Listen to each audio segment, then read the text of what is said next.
Okay. You think we should take white nationalists seriously, and I think we shouldn't. The reason why I said we shouldn't is because, one, for me to take you seriously, that means I'd have to take your claims or whatever you stand for or whatever you're representing. I'd have to take that seriously as well.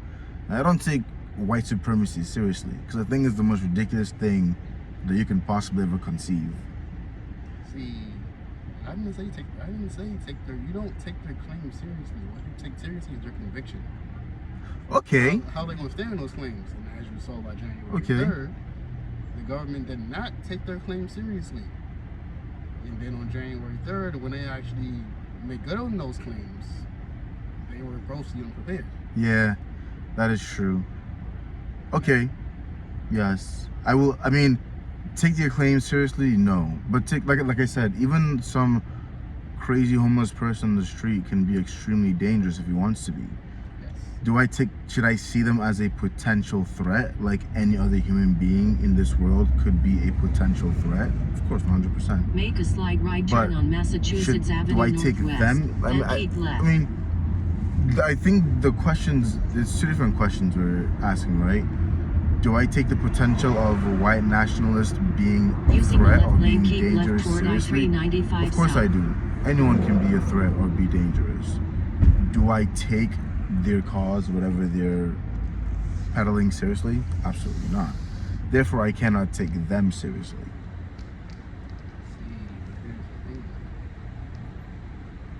When you already know that as a white nationalist, they have the conviction to go through whatever it is you're talking about.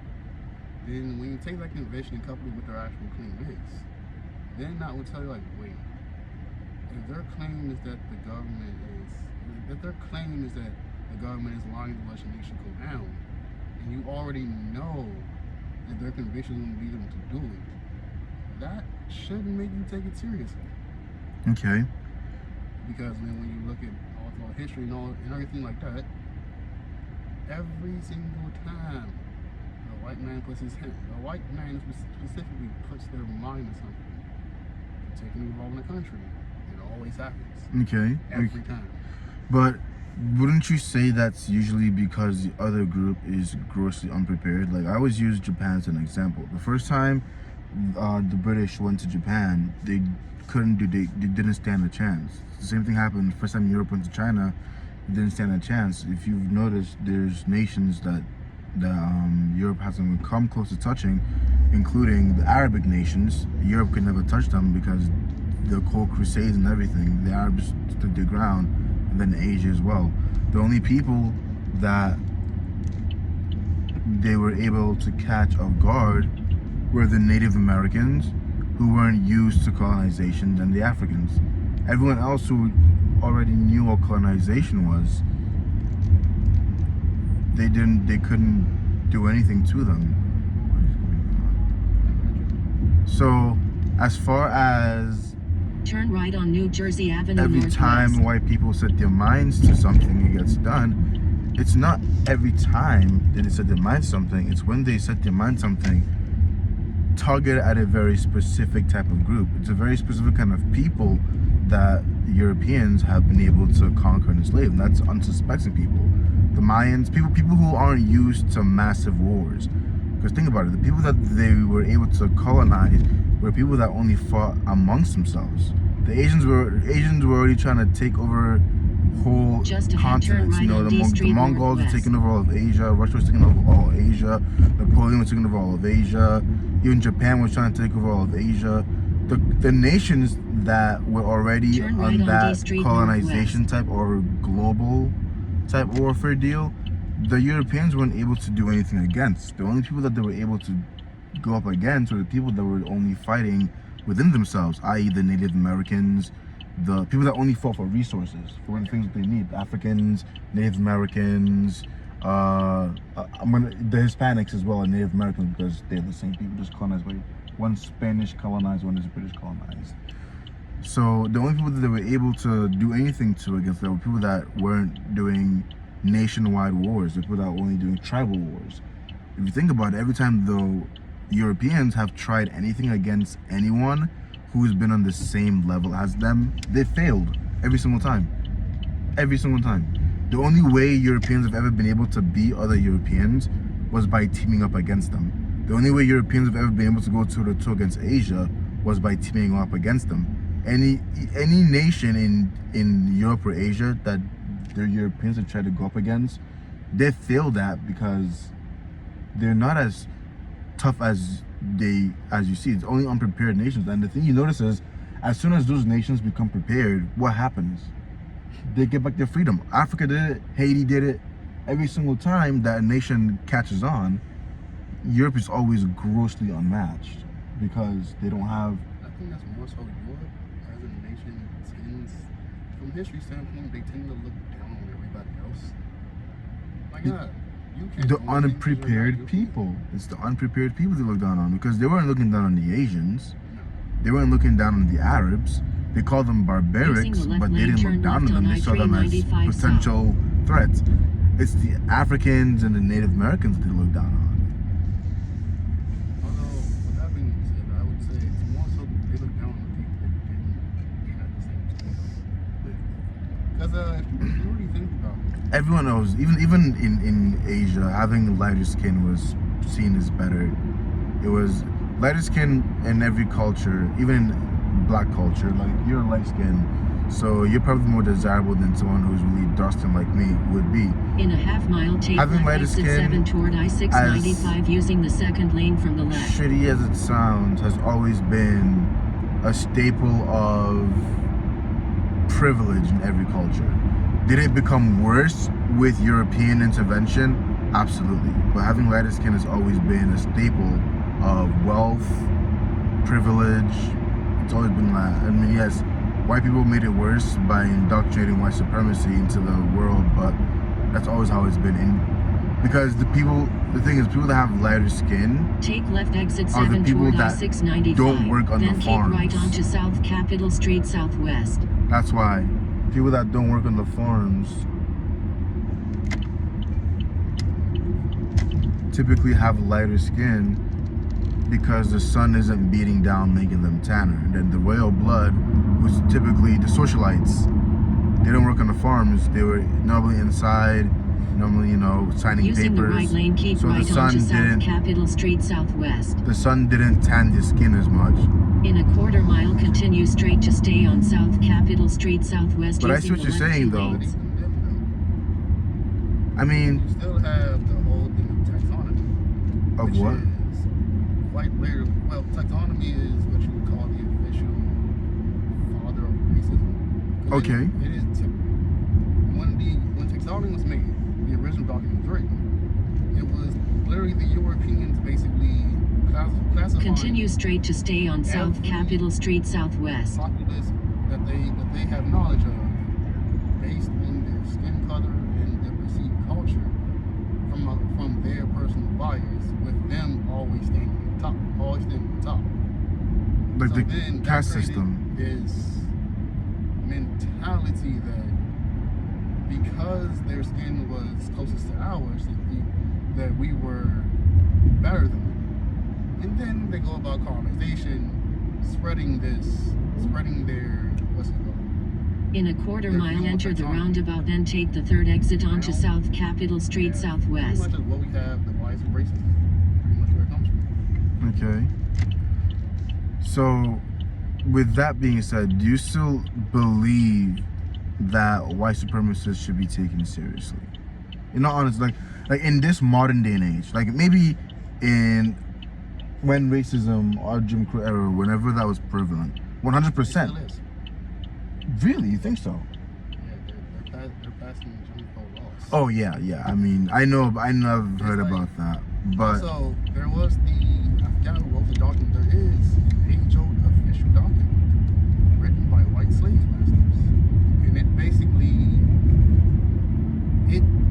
depicts the whole plan of slavery from its beginning to its end until the aftermath of its end. And in that document, it basically states that you can take the black man out of the field. However, as long know what you're talking about. Yes. as you make the black man feel that it is his life's purpose to work to the day he dies, and only give him things that will potentially make him want to work, he will still be a slave. He will never actually pursue any job or any job, craftsmanship, anything that doesn't involve physical labor. The work of a slave. You don't have to enslave the body anymore once you enslave the mind. And years and years and years of indoctrination, mistreatment, abuse will definitely do that. Wait, a white nationalist created this, and you're really telling me we shouldn't take them seriously when they created it? Back when it was created, 100% yes.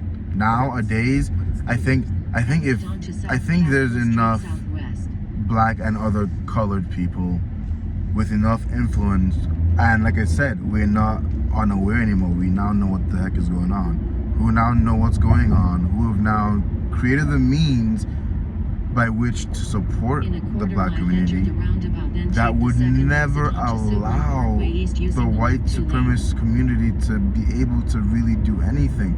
Like, think about it, just here in Washington DC alone, in fact, okay, so there was a video once I saw. This guy, he said he was making a whole bunch of racist statements and stuff on his, I guess, YouTube, and he posted it online saying black people can find me. He said his address and everything. Do you know what happened the next day? He was gone. Well, bro, he was gone. The police need to come and escort him out. So I don't think people take white. Exactly, I don't even think the general population take them seriously, because if white supremacists were to rear their heads up to try anything, man, the Black Panthers would appear so quickly you wouldn't even know what to say. But here's the thing, like, these organizations still exist. They're just as quiet as, like, okay, the KKK. The KKK is very quiet, but it still very much exists, and it's very fucking active. These organizations still exist. They just quiet. If white nationalists, like, groups, I don't know if they're a white nationalist group, but I'm gonna say Proud Boys, because that's one that's, yeah, okay. They're the ones to be. But let's say the Proud Boys. Let's say if the Proud Boys were to push and make way, do you know what would happen? They tried to. Do you know what would happen though? The Proud Boys would have pushed and make way. The KKK would come out very alive. They tried. If against the U.S. government. The Proud Boys? They're the ones who are leading it.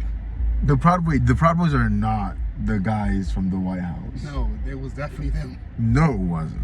Yeah, it was them. No, it wasn't.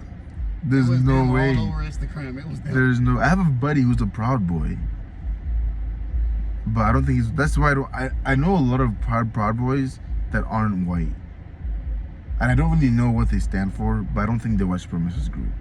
They might have some outlandish beliefs, but I don't know if I would call them white supremacists. I'd probably just call them extremists. Extreme right. We're really talking about white nationalists. Not supremacy. Well, it's man, that is, it's so close. It might as well be the same thing. But it's not the same thing. It's so, bro. But then you also have. That's like comparing apricots and plums. So close, it might as well be the same thing. It's a fine line that separates them, but they're not the same thing. So close, it might as well be the same thing. It's like comparing apricots and plums. It's like saying all of the countries in Africa are the same African. So close, they might as well. Africa is split into 3 regions. There's 3 regions of Africa. There's West Africa. That's where you have most of your African Americans. That's where most of you guys come from. The slave coast, that's West Africa. Yes. So most African Americans are gonna be West African, because that's where they were bought and sold from. The slave coast. That's Benin. Then you have the East Africans. Those are the skinny, tall ones. You know, the ones that win all the track meets. And they're also with the South and East Africans. Huh? It's not racist at all. No. They're tall and lanky. They're designed for that. You know, like Europeans, they're short and a bit stocky because it's colder. Yeah. Africans are tall and lanky because it's hot. I got you. Skinny as fuck. Native Americans, same thing, just typically skinny as fuck. It's just, that's just how they're built. Usain Bolt. And that is what you call his hunger. Usain Bolt and Jamaicans and What you're describing right now is quite early taxonomy. Oh, really? That's generally how they classify them. Well, that's just how it goes. Like Usain Bolt, like Jamaicans, Haitians, those guys, like Brazilians, your black South Americans, are probably going to be fast as fuck because they're probably West African descent. Remember, slave coast. Short, stocky. That's West African. They're fast as fuck. Short and stocky. East and South Africans are good for long distance. They have the savannas, so you got the lions, the cheetahs, the fast things that can catch you. That's the things you gotta run long distances for. The thing you can run from. Yes, really, exactly. But never really escape. Exactly. So you gotta have the build for it. But Africa is really, and then you have the North Africans, and those are basically Arabs. So Africa is split into 3 main regions: the North, the West, and then you got South and East. You got the Maasais. That's all of that area. The Zulus, the Maasais. They're all African, but they're not the same. There's a lot but you get what I'm. But fam, if you've met a Rwandese, if you met an Ethiopian, you've met a Somalian and a Kenyan. If you've met a Nigerian, you've met a Ghanaian, a Liberian, and someone from Benin. If you've met a South African, you've met someone from Zimbabwe. The cultures, people don't realize this. All these African countries are just a bunch of different tribes that Europeans split up, right? So what's gonna happen is a tribe is gonna be in 3 different countries. So you're gonna have the same tribe in Ethiopia, in Somalia, and in Uganda, but they're all different countries. But the thing is, that's why they're basically the same, because it's all the same tribes. It's just where they split them happen to be in the line of the different country. I got you. You know, so like there's I think the Igbos, the Nigerian Igbos, I think they leak into Cameroon. I could be wrong, but they do. You have Nigerian tribes that leak into Niger, that leak into Liberia. That's why the jollof rice thing is such a big debate with like Nigeria, Liberia, and because they're all the same tribes, so their food is the same. Ethiopia, Somalia. They also have the jollof rice. Huh? Yeah, they also make the jollof rice. Ethiopia makes jollof rice. I've heard from an Ethiopian thing that I used to know that jollof rice is an actual staple in their country. No way. Yeah. I've been in Addis Ababa and I've never heard, even like in the restaurants, someone say. I mean, I wasn't really around, so never mind. Okay, but with that being said, white nationalists and white supremacists are basically the same thing. They have close to the same beliefs. They might not go around or about the same exact way of, conducting whatever they're conducting, or, but they're basically the same. And I wouldn't take white supremacists or white nationalists serious. But then you don't take them seriously. And you leave yourself open to whatever they're trying to do. No, I take them seriously in like I said, in the sense that any human being has the potential to be dangerous. But I don't take them seriously because I think their claims are fucking ridiculous. And part of being a human being. Now, with that being said, their claims might be ridiculous, but aliens were also ridiculous until apparently. No. There've been enough people that believe in aliens. Like, it's like God. Aliens and God are the same. No, hold on a second. It was perceived to be a ridiculous conspiracy theory until it was made out to be confirmed. But this isn't a conspiracy theory. This is okay, how do I say this? Let me say this is why I can't take white supremacists seriously, because even their whole claim is dumb. if you claim to be supreme, fine.